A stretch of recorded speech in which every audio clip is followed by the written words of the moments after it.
Good morning, everyone. In the previous class, we had discussed liquidity ratios, and we had discussed two ratios. Which two had we discussed? Current ratio and liquid ratio. Current ratio and liquid ratio. Yes. Now, write this heading: effects of transactions on ratios.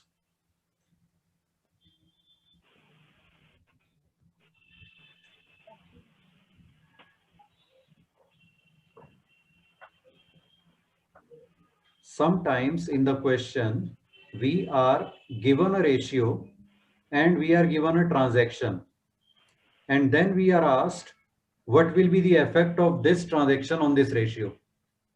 ठीक है, तो ऐसे questions को कैसे attempt करना है, कैसे हमें पता चलेगा क्या इफेक्ट होगा, that we are going to discuss now.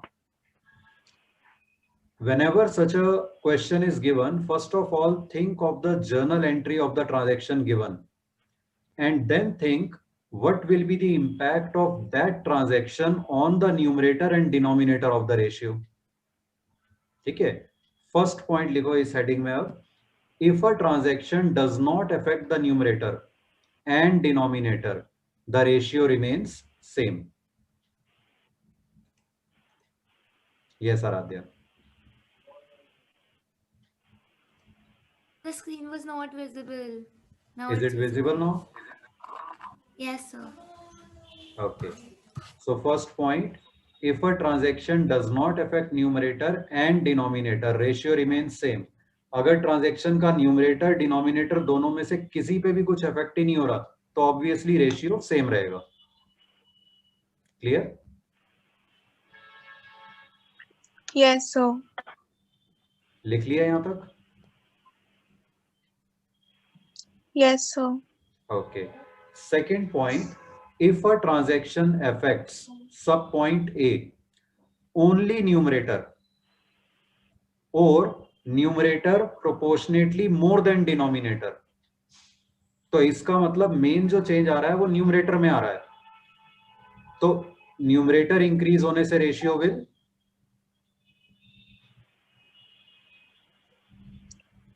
Increase, और न्यूमरेटर में डिक्रीज होने से the ratio will decrease.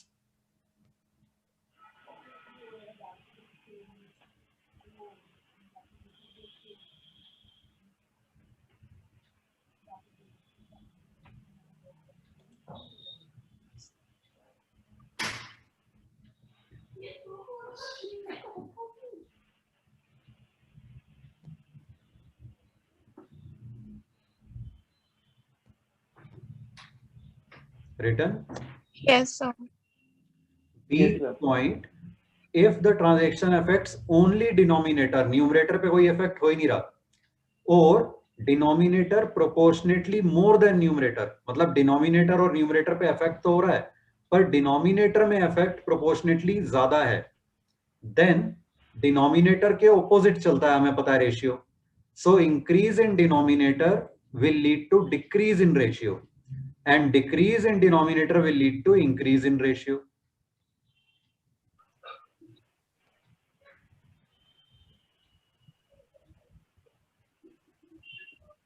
Sir, your voice is not audible. Can you read this? What is written in front of you? Yes, sir. Okay, तो कहीं पे आवाज अगर crack होती है या ब्रेक होती है तो इससे आप समझ सकते हो, लिख लो साथ साथ यहीं से देख के. ठीक है. थर्ड पॉइंट,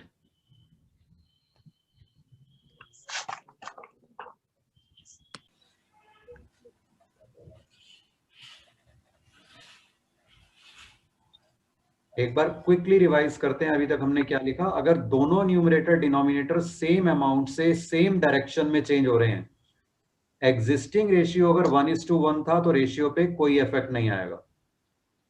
अगर एग्जिस्टिंग रेशियो मोर देन 1 था, मतलब न्यूमरेटर ज्यादा था, तो डिनोमिनेटर डिसाइड करेगा कि रेशियो पे क्या इफेक्ट होना है. ठीक है, तो अमाउंट में इंक्रीज होने पे रेशियो डिक्रीज हो जाएगा, अमाउंट में डिक्रीज होने पे रेशियो इंक्रीज हो जाएगा. यहां तक क्लियर है? Yes, sir. Yes, sir. ठीक है. अब सी पॉइंट लिखो, if existing ratio is less than 1, मतलब numerator was less than the denominator. अब डिसाइड कौन करेगा रेशियो में चेंज? न्यूमरेटर। न्यूमरेटर। और न्यूमरेटर के हिसाब से रेशियो डायरेक्ट चलता है या ऑपोजिट चलता है? Direct. डायरेक्ट। डायरेक्ट चलता है। So increase in amount will lead to increase in ratio, decrease in amount will lead to decrease in ratio.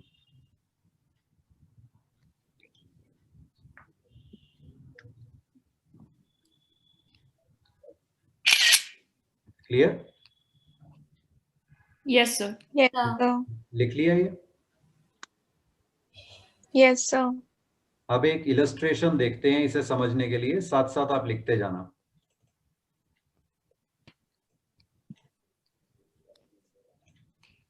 तो स्क्रीन विजिबल नहीं है। अभी हो जाएगी, नहीं भी होगी तो कोई बात नहीं, सुनो ध्यान से और उसके हिसाब से लिख लो।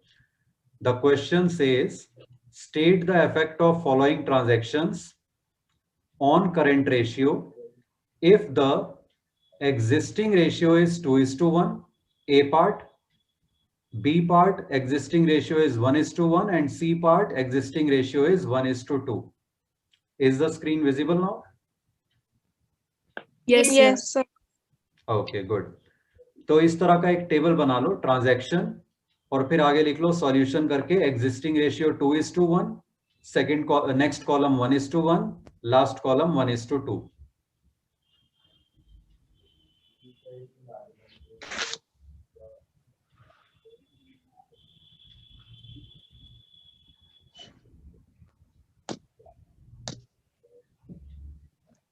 Yes sir. ठीक है, अब एक एक करके हम ट्रांजैक्शंस डिस्कस करते हैं कुछ। आराध्या फर्स्ट वन पढ़ो। मेरे को भी दिख नहीं रही है first one. Okay, it is goods अभी- purchased for cash. Goods purchased for cash, इसका करंट रेशियो पे क्या इंपैक्ट होगा बताओ? सर इसमें करंट एसेट्स में से कैश कम हो जाएगा हाँ, और इन्वेंट्री बढ़ जाएगी, तो कोई वेरी गुड, मतलब नहीं करेगा। Absolutely wonderful. Stock increases and cash decreases, तो overall current assets remain same, so no effect on ratio. और ये कॉमन लिख लेंगे क्योंकि तीनों केस में कॉमन रहेगा ये, चाहे एग्जिस्टिंग रेशियो कुछ भी था पहले। Clear? Yes, sir. Yes sir. लिख लो।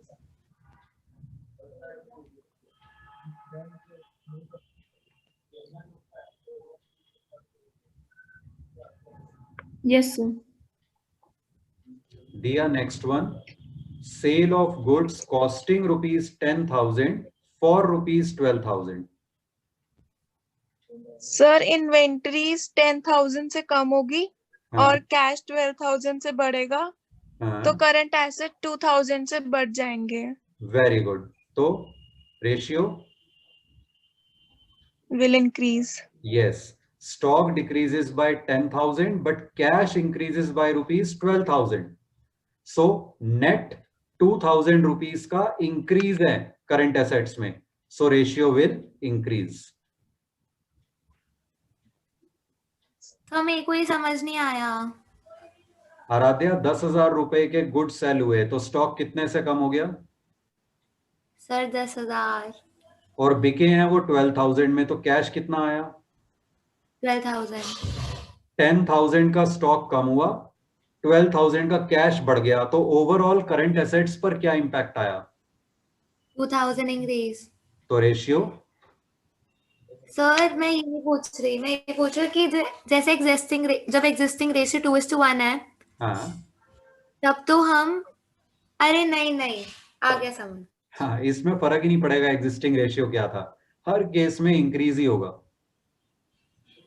Yes sir. हिया third one, repayment of a current liability. The cash will decrease and current liability भी decrease हो जाएगी। यस, दोनों तो- सेम अमाउंट से डिक्रीज होंगे, थर्ड वाला पॉइंट जो आपको लिखवाया था अभी नोट्स में। ठीक है, तो इस केस में अब मैटर करेगा कि एग्जिस्टिंग रेशियो क्या था, क्या इफेक्ट होगा बताओ? सर पहले में 2:1 है तो डिनोमिनेटर कम है और वो और कम हो जाएगा, तो उसके हिसाब से चलेंगे तो वो इंक्रीज हो जाएगा। यस, रेशियो इंक्रीज हो जाएगा। Both current assets and current liabilities will decrease by same amount. First thing. Now impact. If existing ratio was 2:1, since current liabilities were less and they are decreasing, ratio will increase. अगर 1:1 था, existing ratio अगर 1:1 था, no effect, क्योंकि current asset और current liability same amount से decrease हुए। yes. और अगर existing ratio 1:2 था, मतलब न्यूमरेटर लेस था, then न्यूमरेटर से डिसाइड करेंगे तो न्यूमरेटर से डिसाइड तो डिक्रीज हो जाएगा। यस, न्यूमरेटर डिक्रीज होने से रेशियो भी डिक्रीज हो जाएगा, right.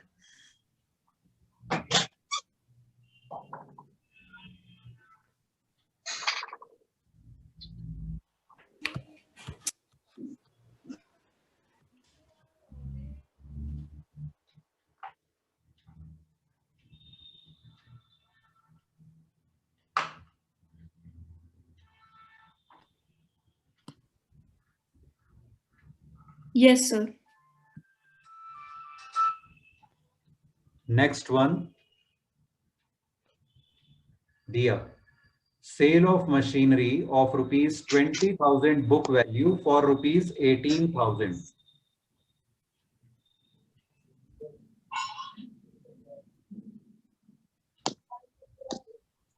Sir, you are not audible.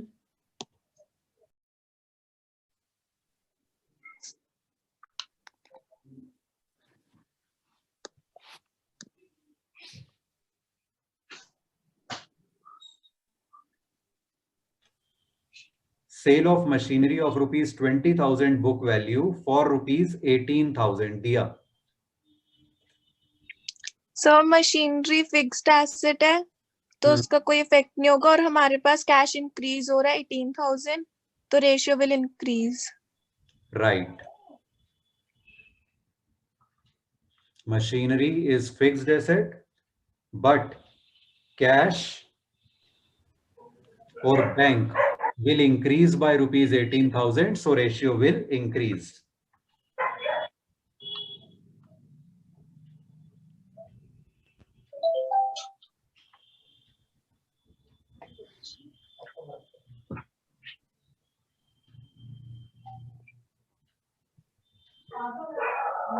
Yes sir.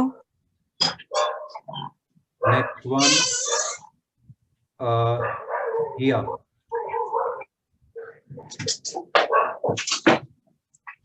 Credit purchase of goods.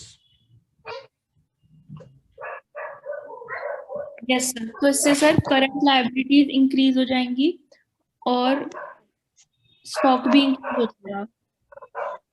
Stock भी इंक्रीज हो जाएगा, करंट एसेट्स भी इंक्रीज हो गए, सो पहले में डिनोमिनेटर छोटा है तो डिनोमिनेटर पे डिपेंड करेगा। डिनोमिनेटर बढ़ रहा है, बढ़ने से रेशियो क्या होगा? कम हो जाएगा। कम हो जाएगा। सेकंड केस में दोनों इक्वल है तो कोई इफेक्ट नहीं होगा। थर्ड केस में न्यूमरेटर इंक्रीज हो रहा है तो रेशियो भी इंक्रीज हो जाएगा। Very good. Stock increases and दिया, आपको म्यूट किया है मैंने, कुछ नॉइज आ रहा था बैकग्राउंड से, जब नहीं होगा नॉइज आप प्रेजेंट कर देना। Stock increases and creditors also increase by same amount. Since current liabilities were less, पहले केस में ratio will decrease, second case no effect, third case ratio will increase, numerator के बढ़ने से रेशियो भी बढ़ जाएगा। ठीक है, न्यूमरेटर डिसाइड करेगा थर्ड केस में, because numerator was less.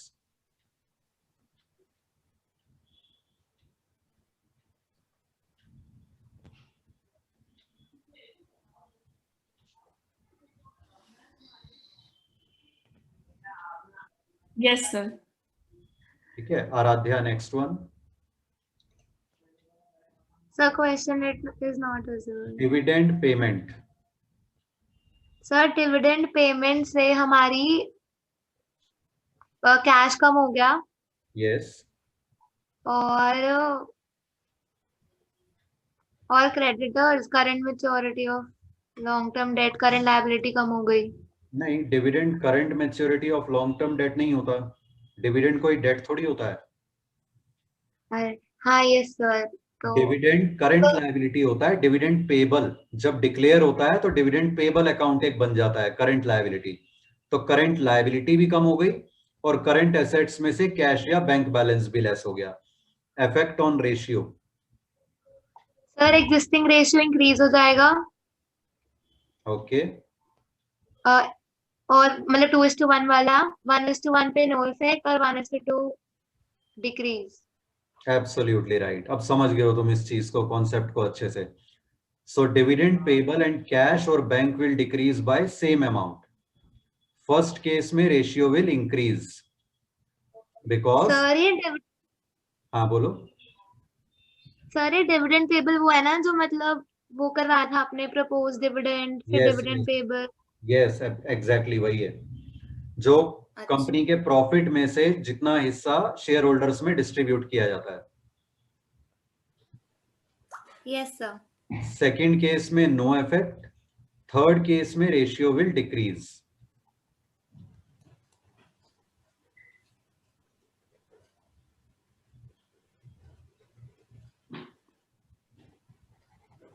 Yes, sir. Here next one, shares of rupees 2 lakh issued against purchase of machinery. Sir machinery fixed asset है तो करंट एसेट्स पे कोई इफेक्ट नहीं आएगा। Very good. शेयर इशू कर रहे हैं तो लायबिलिटी बढ़ जाएगी। शेयर लायबिलिटी होती है, लायबिलिटीज साइड पे होते हैं। Yes, liabilities equity and liabilities के अंडर होते हैं, पर इक्विटी का पार्ट होते हैं शेयर्स, तो इक्विटी बढ़ जाएगी। करंट एसेट्स और करंट लायबिलिटीज पे कुछ भी इफेक्ट पड़ा इस ट्रांजैक्शन का? No sir. No, so ratio will remain same. Shares are part of capital, whereas machinery is a non-current asset, so no effect.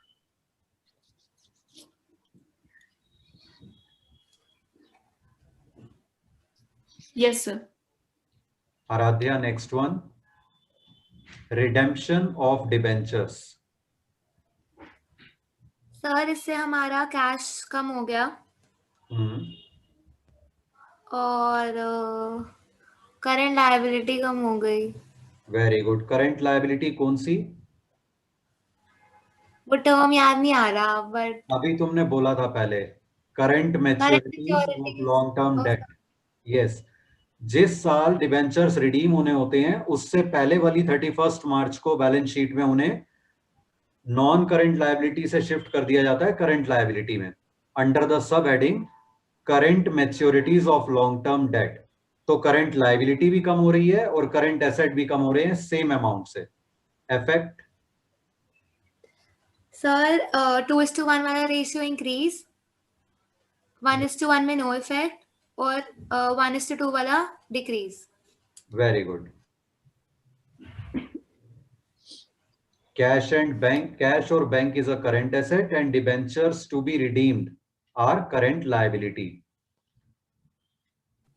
Both will reduce by same amount. So in first case, ratio will increase. Second case, no effect. Third case, ratio will decrease.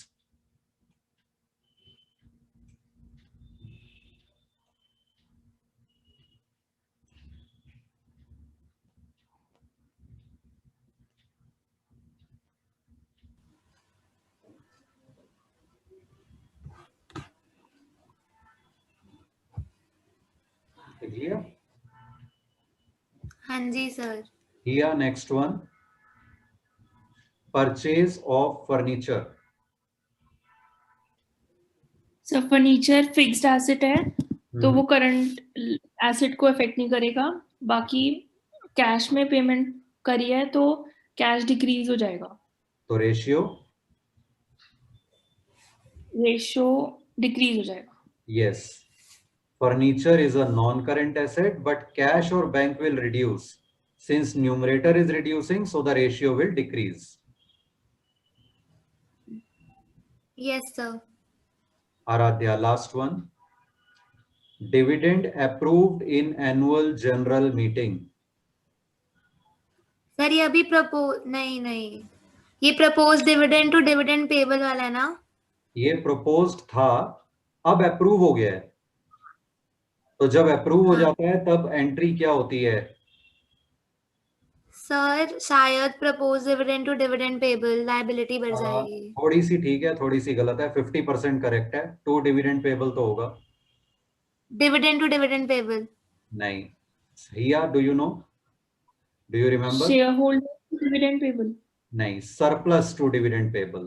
Surplus, that is balance in statement of profit and loss debit to dividend payable. ठीक है, तो surplus हमारा कम हो जाएगा और dividend payable बढ़ जाएगा. Surplus किसका पार्ट होता है? Reserve and surplus. Reserve and surplus, जो कि शेयर होल्डर फंड्स में आते हैं. तो उनका नॉन करंट, वो सॉरी, करंट एसेट और करंट लायबिलिटी से कनेक्टेड है वो किसी भी तरह से? No sir. नहीं. What about dividend payable? Current liability. Yes, so current liability is increasing, so ratio will decrease. Very good. Surplus is a part of reserves and surplus, but dividend payable is a current liability which is increasing, so ratio will decrease. Sir surplus कहाँ use होता है? एक तो dividend payable में हो गया और दूसरा एक और भी तो होता था. याद करो. रिडेम्पशन में कुछ. यस, रिजर्व्स क्रिएट करने के लिए डिबेंचर रिडेम्पशन रिजर्व. अच्छा. जितनी भी एप्रोप्रिएशंस होती हैं प्रॉफिट की, उनमें यूज होता है सरप्लस. ठीक है. Yes sir. कोई भी रिजर्व्स इंक्रीज होंगे तो वो सरप्लस के थ्रू जनरली इंक्रीज होते हैं. नॉट नेसेसरी, बट हो सकते हैं सरप्लस के थ्रू. Okay sir. ठीक है.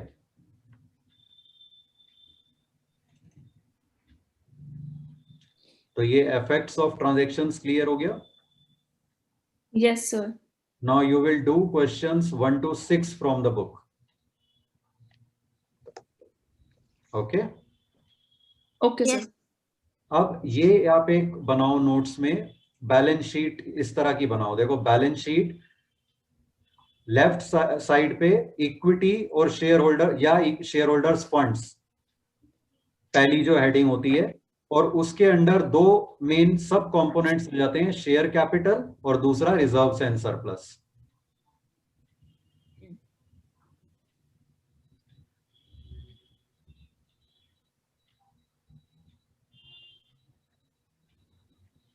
उसके बाद नेक्स्ट मेन जो हेडिंग आती है वो है, लिखो टोटल डेट.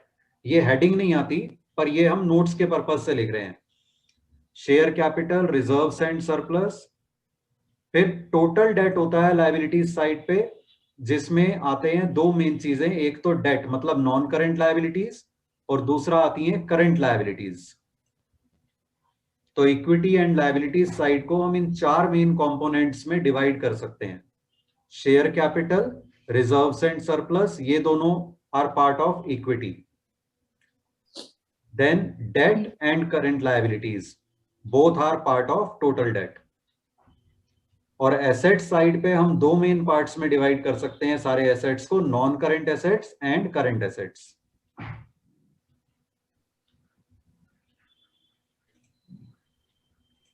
इतना लिख लो और फिर आगे डिस्कस करते हैं.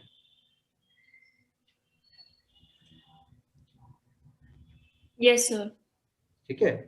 नाउ इस बैलेंस शीट को देखकर हम कई इक्वेशंस बना सकते हैं. क्वेश्चन आपको किसी भी तरह से आ जाए, आप उसकी इक्वेशन, अगर ये आपके माइंड में बड़ी क्लियर होगी तो आप बना लोगे. एक इक्वेशन देखो इससे बनी, ये इक्वेशंस भी लिखते जाओ. टोटल एसेट्स मतलब एसेट साइड का टोटल कर लो. Non current assets plus current assets. या सिंपली हम कह सकते हैं is equal to balance sheet total, चाहे लायबिलिटीज साइड से ले लो चाहे एसेट साइड से ले लो।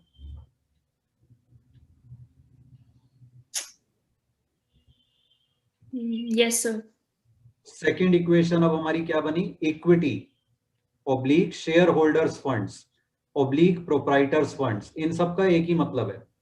इक्विटी को शेयर होल्डर्स फंड्स भी कहते हैं, प्रोप्राइटर्स फंड्स भी कहते हैं। तो इसको निकालने के क्या फॉर्मूले हो सकते हैं, एक हो सकता है share capital plus reserve and surplus,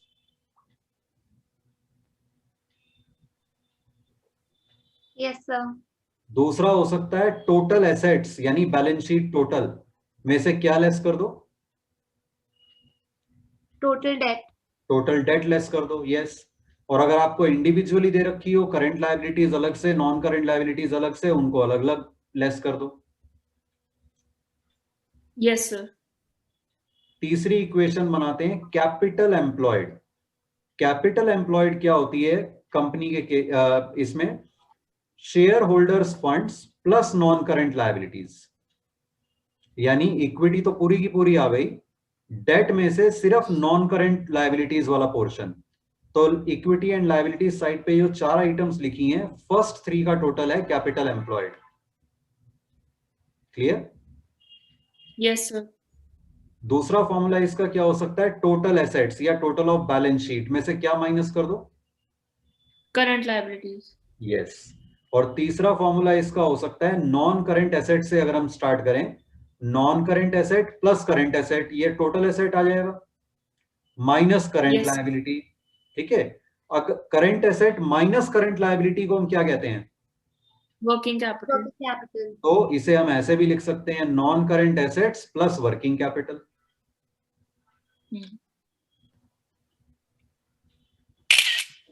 yes sir. Yes sir. Now we move on to the second type of ratios, which are solvency ratios, which depict the position of the company to pay long-term liabilities. इसमें first ratio है debt equity ratio, formula है debt upon equity.